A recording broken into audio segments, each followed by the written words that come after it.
Dan pagi hari ini adalah minggu pertama dalam bulan Juni ini.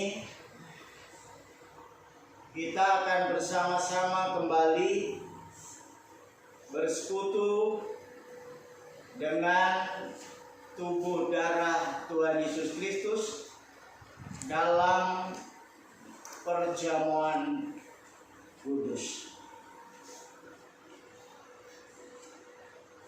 Kalau renungan pagi hari ini berbicara tentang menikmati pertolongan Tuhan,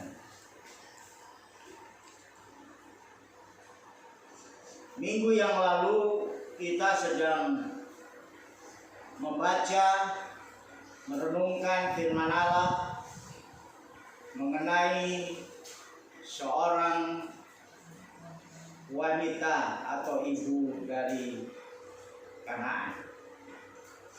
Bagaimana seorang ibu ini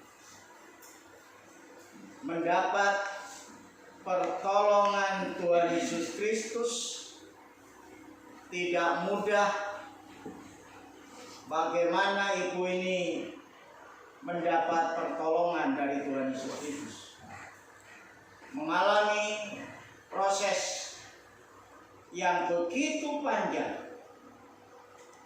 Menurut logika manusia, seorang ibu ini pasti sudah tidak mau lagi percaya kepada Tuhan.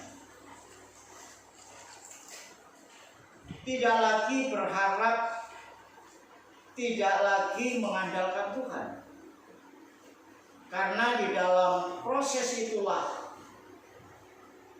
bagaimana seorang ibu ini mengalami pertolongan Tuhan, menikmati pertolongan Tuhan.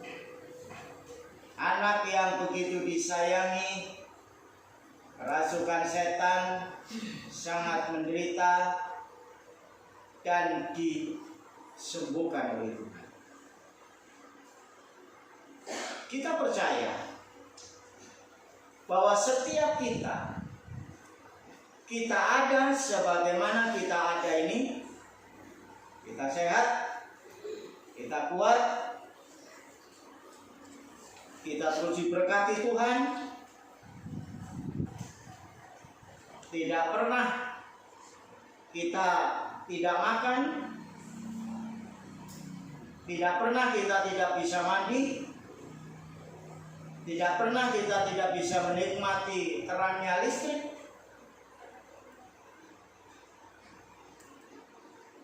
Ini semua hanya pertolongan Tuhan saja. Sebab itu kita sebagai umat atau anak-anak Tuhan, apa yang kita lakukan, apa yang kita perbuat, apa yang kita alami, itu hanya pertolongan Tuhan. Sebab itu kita sebagai umat harus selalu menyadari bahwa kita berada ini bukan oleh kekuatan kekayaan kita, tapi ini semua oleh pertolongan Tuhan. Kalau manusia sudah tidak bisa menikmati pertolongan Tuhan, artinya manusia itu tidak mau mengandalkan Tuhan. Dia tidak mengakui Tuhan. Dia hanya mengandalkan kekuatan, kemampuan manusia itu sendiri. Dengan keberhasilan bisnis, keberhasilan usaha, keberhasilan pekerjaan, itu dia merasa bahwa karena aku bisa, karena aku pintar, karena aku mampu, karena aku ini di bidangnya dan lain sebagainya. Dan kalau sudah manusia itu seperti ini, maka manusia tidak pernah melihat bahwa segala sesuatu itu hanya pertolongan. Ya. Kita bisa menghirup udara yang segar, oksigen berapa, botol berapa, ya. Tabung yang kita hirup dalam satu hari, satu minggu, satu bulan, satu tahun, ya, luar biasa. Ini semua hanya pertolongan Tuhan. Begitu juga kembali, kalau di hadapan saya ini ada anggur dan roti,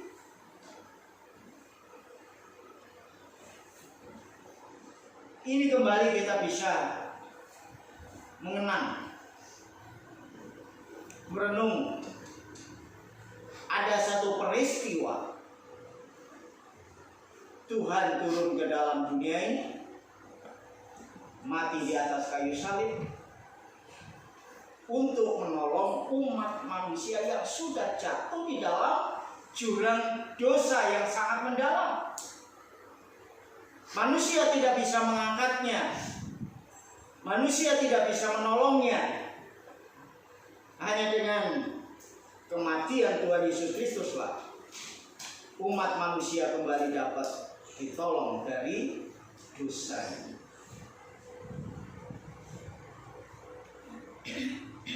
Jurang sangat dalam yang dialami oleh umat manusia, yaitu dosa. Tadi saya sampaikan, kalau jurangnya begitu dalam, siapa yang bisa sanggup menolong? Bahkan karena dosa itu, manusia akan jatuh ke jurang yang dalam, yaitu neraka yang kekal.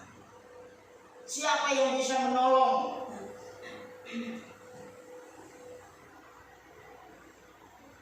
Tidak ada.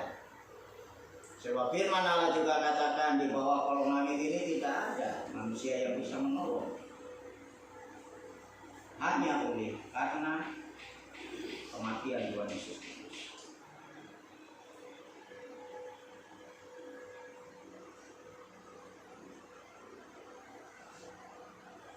Kalau menikmati pertolongan Tuhan, artinya kita tetap bisa menyukuri. Apapun keadaan kita tetap bisa menyukuri. Oh, terima kasih Tuhan, apapun yang terjadi ini, semua pertolongan-Mu, aku nikmatilah pertolongan-Mu. Walaupun saat ini kita tetap belum bisa ibadah di gereja, wah ini Tuhan, tetap pertolongan-Mu ini, aku nikmati, karena aku masih bisa memuji dan memuliakan nama. Walaupun di rumah masing-masing, umat Tuhan ibadah di tempat tinggal masing-masing, oh luar biasa, karena ini adalah pertolongan Tuhan. Kalau kita bisa melihat bagaimana seorang perempuan Kanaan ini yang ditolong oleh Tuhan, itu adalah kuncinya adalah kedewasaan iman. Kembali saya sampaikan, kunci di dalam pertolongan Tuhan itu adalah kedewasaan iman. Kalau kita pelajari minggu yang lalu. Sebab itu kalau kita baca di dalam Injil Lukas,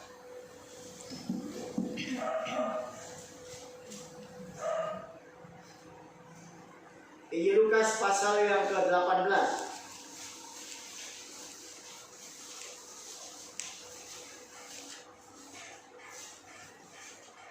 ayat yang ke-8 lebih dahulu kita akan baca.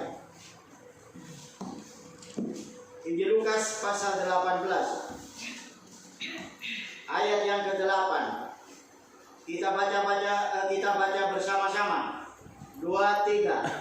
Aku berkata kepadamu, Dia akan segera membenarkan mereka. Akan tetapi jika Anak Manusia datang, adakah ia mendapati iman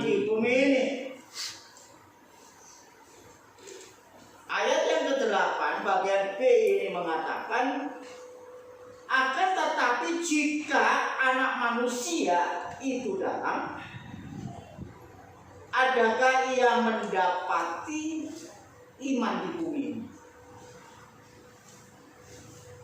Ya. Artinya bahwa kalau Tuhan Yesus itu datang kembali ke dalam dunia ini berbicara tentang akhir zaman, apakah Tuhan Yesus mendapati iman anak-anak Tuhan di bumi ini?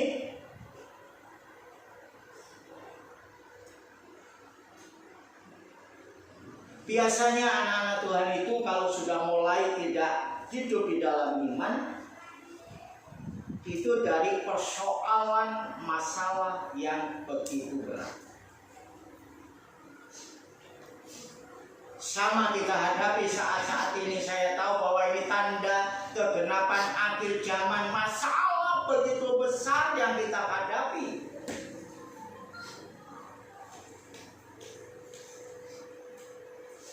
Ya. Dari awal sudah saya katakan, iblis itu senyum, tertawa melihat gereja tidak ada pujian, tidak ada penyembahan, tidak ada ibadah. Oh, senang. Iblis ini senang. Tapi begitu melihat anak-anak Tuhan ini walaupun tidak ada ibadah di gereja, ibadah di rumah masing-masing, maka iblis ini bengong. Heran juga. Ini tandanya bahwa walaupun tidak ada di gereja kegiatan, di rumah ada kegiatan. Imannya itu tetap ada.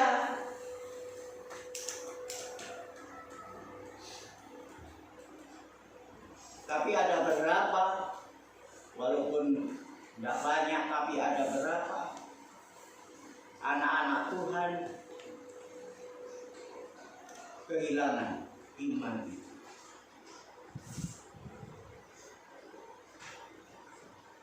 Karena firman Tuhan katakan iman itu datang atau timbul dari pendengaran firman Tuhan. Kalau sudah anak-anak Tuhan tidak mendengar firman, imannya semakin hari semakin ambles, nggak timbul, nggak kelihatan. Menghadapi persoalan masalah yang kita alami saat ini, Tuhan berkata, akan tetapi jika anak manusia itu datang, adakah ia mendapati iman di bumi ini? Dengan akhir zaman ini, sekalian, kedatangan Tuhan Yesus itu sudah tidak lama lagi. Kegenapan itu sudah terjadi.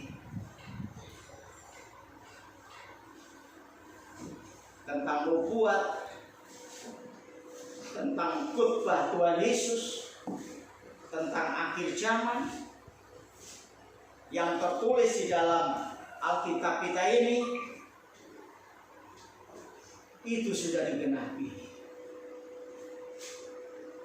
Kalau Injil Matius pasal yang ke-24 itu bukan hanya peperangan bangsa melawan bangsa, tapi ada kelaparan di mana-mana.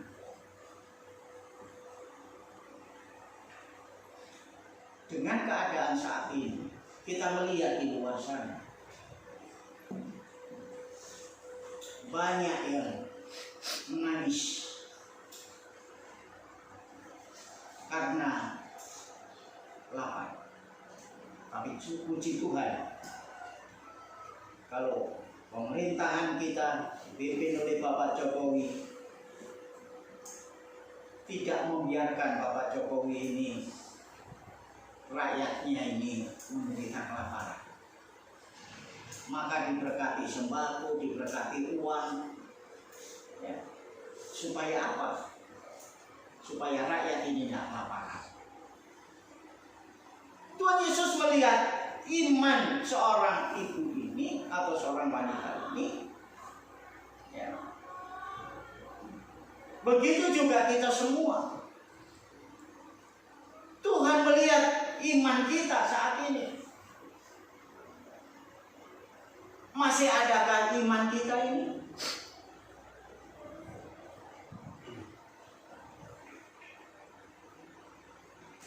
Menikmati pertolongan Tuhan. Kalau kita terus mau menikmati pertolongan Tuhan, maka kita tetap melihat siapakah Yesus Kristus itu.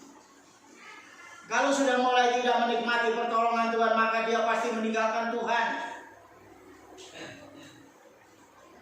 Tapi kalau kita tetap menikmati pertolongan, segala sesuatu itu hanya Tuhan yang menolong, maka kita tetap melihat. Artinya kita tetap beriman kepada Tuhan. Sebab itu Injil Matius ini kita baca mulai ayat yang 1.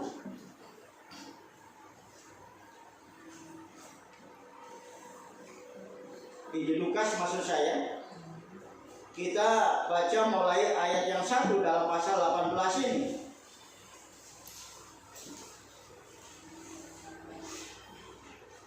Saya akan bacakan ayat yang ganjil.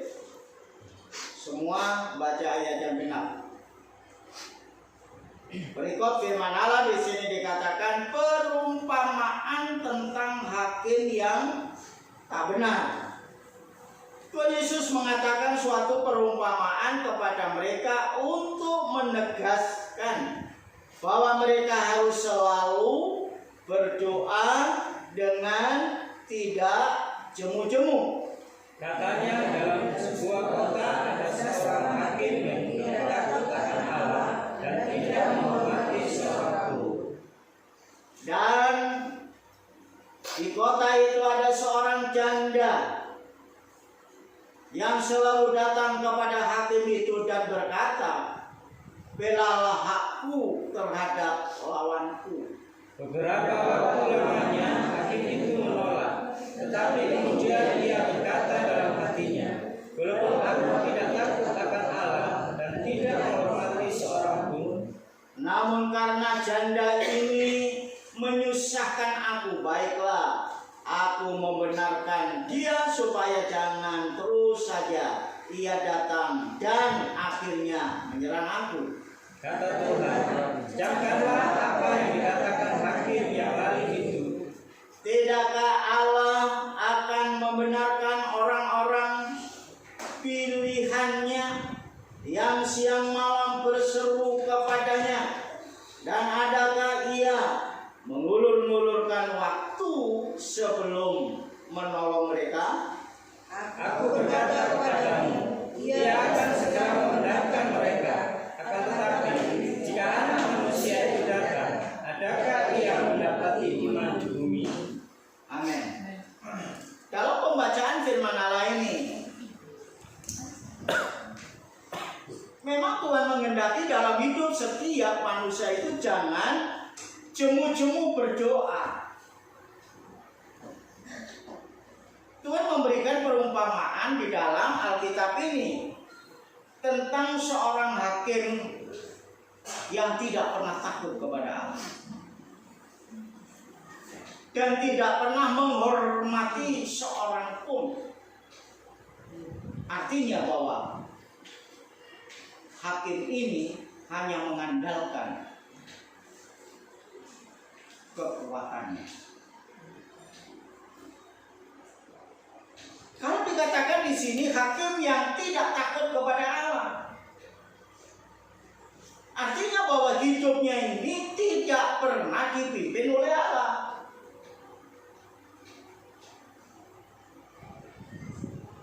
Hidupnya tidak pernah merasa bahwa aku ini ditolong oleh Allah.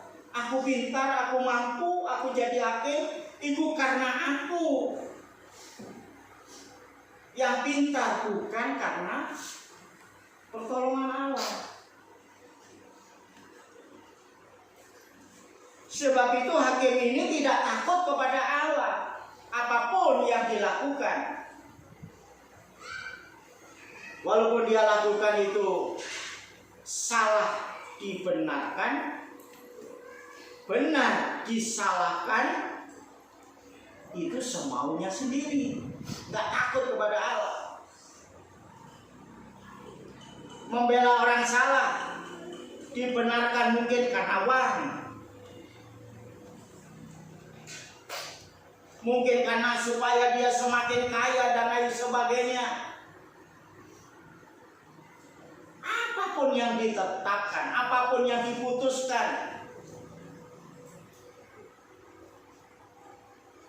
sama sekali dia tidak takut kepada Allah. Mungkin sampai membunuh orang pun, memutuskan sampai hukum mati pun, walaupun itu tidak bersalah, walaupun dia hidup dengan benar, itu pun diputuskan, tidak takut kepada Allah. Ya. Jangan harap mendapat pertolongan dari hakim ini. Dan di sini dikatakan sekalian, dalam sebuah kota ada seorang hakim yang tidak takut akan Allah dan tidak menghormati seorang pun.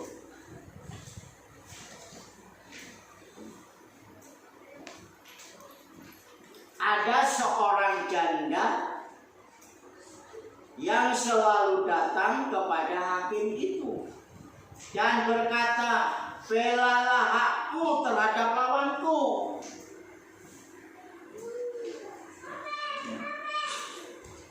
Ibu janda ini mempunyai lawan dan harus diselesaikan di pengadilan.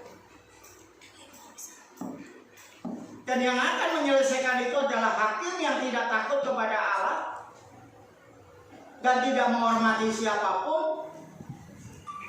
Ibu janda ini dengan datang memohon supaya dia bisa membela haknya dari lawannya. Ya. Memang di sini nggak ada perbincangan tentang kalau aku bela kamu berapa kamu bayar aku, nggak ada di sini, nggak ada. Tapi sebenarnya ibu janda ini tidak termasuk orang yang punya masalah yang dapat ditolong oleh hakim itu, tidak termasuk. Tapi firman Allah ini dikatakan, namun karena janda ini menyusahkan aku, baiklah aku membenarkan dia, supaya jangan terus saja ia datang dan akhirnya menyerang aku. Tapi kita lihat bagaimana seorang janda ini menghadapi persoalan masalah supaya dibela, dibenarkan oleh hakim ini.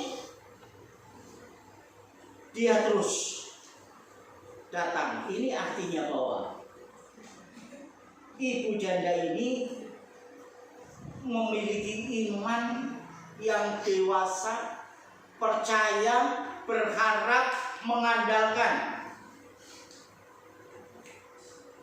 Walaupun tidak masuk logika kalau aku ditolong oleh hakim itu, ini perkaraku ini besar. Dan aku sadar aku tidak mampu. Dan aku tahu bahwa hakim itu tak akan bisa menolong aku. Tapi janda ini, kalau dikatakan janda pasti ini perempuan. Berarti perempuan ini, janda ini, dia memiliki pengharapan yang luar biasa apapun yang terjadi. Tidak melihat situasi kondisinya, tapi dia hanya melihat Allah, melihat hakim itu maksud saya. Karena hakim itu yang berkuasa, bisa menyalahkan, bisa membenarkan hakim itu. Maka dia percaya, berharap kepada hakim itu. Berharap dan percaya itu bukan hanya duduk-duduk aja, enggak. Tapi ada usaha. dia datang itu merupakan usaha terus menerus. Ya. Saat ini sudah mulai anak-anak Tuhan ini hanya bisa ibadah minggu aja. Ya. Tapi bisa lakukan di rumah masing-masing. Sebelum Tuhan memberikan perumpamaan tentang hakim yang tidak takut kepada Allah dan tidak menghormati semua manusia, itu dikatakan ayat yang pertama, jangan jemu-jemu berdoa kepada. Jangan jemu-jemu. Kita hadapi saat ini, jangan jemu-jemu. Tapi tetaplah kita saat ini, aku terus menikmati pertolongan Tuhan. Kita ada sebagaimana kita ada ini hanya pertolongan Tuhan. Sebab itu ayat 7 ini dikatakan Tuhan tidak akan mengulur-ngulurkan tangannya untuk menolong bagi umatnya yang siang malam berseru kepadanya. Jangan jemu-jemu seperti janda ini, nggak jemu-jemu datang kepada Tuhan. Akhirnya ditolong oleh hakim itu. Seorang ibu Kanaan nggak jemu-jemu datang kepada Tuhan. Maka Tuhan melihat iman. Jadi saat ini kita ini ada dalam proses. Dalam proses ini Tuhan juga akan melihat kepada umatnya ini, apakah masih umatnya ini beriman. Kalau sudah aku datang nanti, apakah aku menjumpai di bumi ini umat Tuhan itu masih memiliki iman. Iman bukan iman kanak-kanak, tapi iman yang dewasa. Kita akan terus bertumbuh di dalam iman kalau kita ini menyadari bahwa segala sesuatu yang terjadi ini karena Tuhan dan Tuhan sanggup menolong kepada kita. Sebab itu kita menikmati pertolongan Tuhan.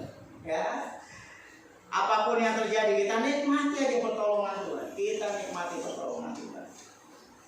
Kalau kita menikmati pertolongan Tuhan, maka kita tidak akan lagi undur. Tidak lagi kita ini terus tidak dekat, tidak bersyukur, tidak bersukacita, tapi kita terus kembali kepada awal dalam renungan firman Allah. Diam artinya itu adalah tetap sukacita, tetap berdoa dan mengucap syukur. Dan akhirnya kita bersyukur karena kita adalah mengalami kemenangan oleh Yesus Kristus. Bagaimana mengalami kemenangan? Kita harus seperti perempuan Kanaan, memiliki iman yang dewasa dan keluar menikmati pertolongan Tuhan. Dan kita semua saat ini keluar menikmati pertolongan Tuhan. Kita percaya, terus kita berdoa supaya bangsa kita ini cepat dipulihkan oleh Tuhan. Tuhan akan mengampuni setiap umatnya yang bersalah.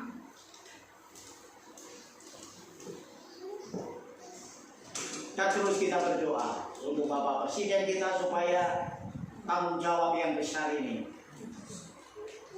Bapak Presiden kita diberi kekuatan dan kekuatan menghadapi setiap persoalan masalah. Kita masuk di dalam perjamuan kudus, salibnya.